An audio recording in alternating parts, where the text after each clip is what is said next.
लम्हे ज़िंदगी के आज के सफ़र में मैं आपका दोस्त निखिल फिर एक बार रिश्तों की कुछ छोटी सी सच्ची सी बात लेकर आपके पास आया हूँ। और इस बात के साथ लाया हूँ आपके लिए एक छोटी सी सच्ची सी मगर कच्ची सी रिश्तों की कहानी। हम अक्सर सोचते हैं कि सच्चे रिश्ते, दिलों के रिश्ते बदलते नहीं हैं, मगर ऐसा होता नहीं है। रिश्ते अक्सर वक्त और दूरियों के साथ बदल जाते हैं, उनके मायने बदल जाते हैं और इसमें कुछ गलत नहीं होता। यही एक खूबसूरती होती है अमृता जी की कहानियों में, जिनकी कहानियों में आपको प्यार की, रिश्तों की, इन सब चीज़ों की वो सच्चाई देखने को मिलेगी जो शायद हमें और कहीं देखने को नहीं मिलती है। तो आइए शुरू करते हैं कहानी 5 बरस लंबी सड़क। अमृता प्रीतम जी की कलम से लिखी हुई कहानी 5 बरस लंबी सड़क। हवाई जहाज वक्त पर आया था, पर नीचे एयरपोर्ट से अभी सिग्नल नहीं मिल रहे थे। जहाज को दिल्ली पहुंचने की खबर देकर भी अभी 10 मिनट और गुजारने थे, इसलिए शहर के ऊपर उसको कुछ चक्कर लगाने थे। उसने खिड़की में से बाहर झांकते हुए शहर के मुंडेरे पहचाने, मुंडेरे, किले, खंडहर, खेत। क्या पहचान सिर्फ आंखों की होती है? आंखें इस पहचान को अपने से आगे कहीं नीचे तक क्यों नहीं उतारती? उसे ख्याल आया, पर एक धुन जैसी सोच की तरह नहीं, ऐसे ही राह में आता जाता ख्याल। मुंडेर, किले, खंडहर, खेत उसने कई देशों में देखे थे। हर देश में इन चीज़ों के यही नाम होते हैं, चाहे हर देश में इन चीज़ों का अलग अलग इतिहास होता हो।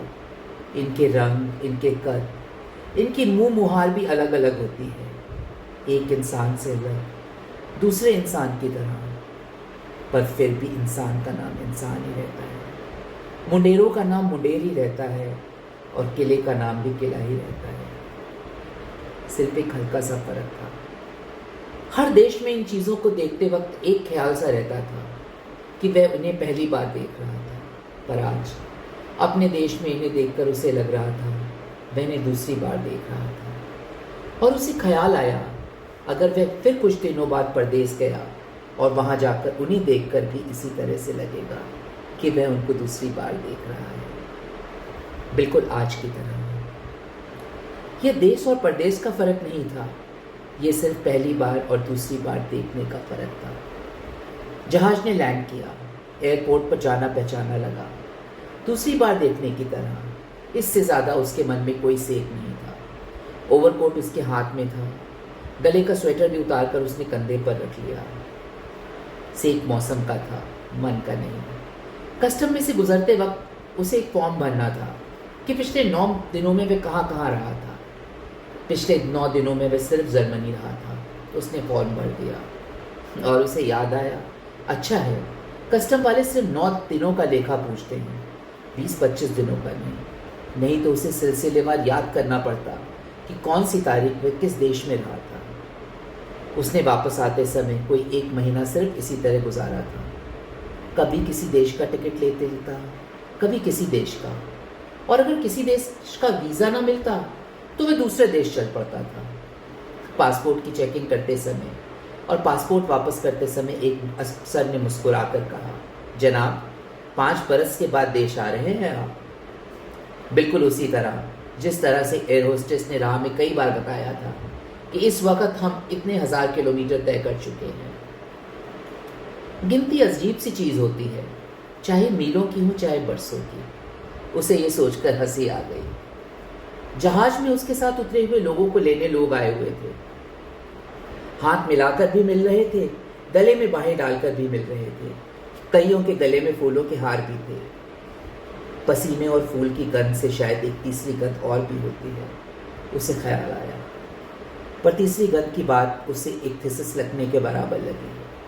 वह अभी अभी एक परदेशी जबान सीखकर और उसके लिटरेचर पर थीसिस लिखकर एक डिग्री लेकर आया था।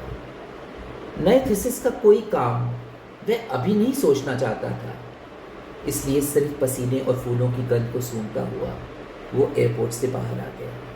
घर में सिर्फ माँ थी। जाते वक्त बाप भी था, छोटा भाई भी और एक लड़की। नहीं, वह लड़की घर में नहीं थी, वह सिर्फ उसी दिन उसके जाने वाले दिन आई थी। माँ को सिर्फ ऐसे ही कुछ घंटों के लिए भ्रम हुआ था कि वो लड़की, छोटी भाई ने अपना ब्याह कर लिया था और अब वो दूर नौकरी पर रहता था, घर में नहीं रहता था। बाप अब इस दुनिया में कहीं नहीं था, इसलिए घर पर सिर्फ माँ थी। कई दिन और कई चीज़ें अंदर से बदल जाती हैं पर बाहर से वही रहती हैं। कई चीज़ें ऐसी होती हैं जो बाहर से बदल जाती हैं पर अंदर से वही रहती हैं। उसका कमरा बिल्कुल उसी तरह था। उसका पीला गलीचा, उसकी खिड़की पे तसरी पर्दे, उसकी मेज पर रखा हुआ हरी धारियों का फूलदार और दहलीज पर पड़ा हुआ गहरा खाकी पायदार। चांदनी का पौधा भी उसकी खिड़की के आगे उसी तरह से खिला हुआ था। पर पहले इस सब कुछ की गंध, दीवारों की ठंडी गंध के समेत उसके साथ लिपट सी जाती थी और अब उसे लग रहा था कि वह उसके साथ लिपटने में सकुचाती सिर्फ उसके पास से गुजरती थी और फिर परे हो जाती थी। पता नहीं उसके अंदर क्या बदल गया था। माँ कश्मीरी सिल्क की तरह नरम होती है और तनी सी भी, पर उम्र ने जैसे उसे धोसा दिया था। वह सारी की सारी सिकुड़ गई थी। माँ से मिलते वक्त उसका हाथ माँ के मुंह पर ऐसा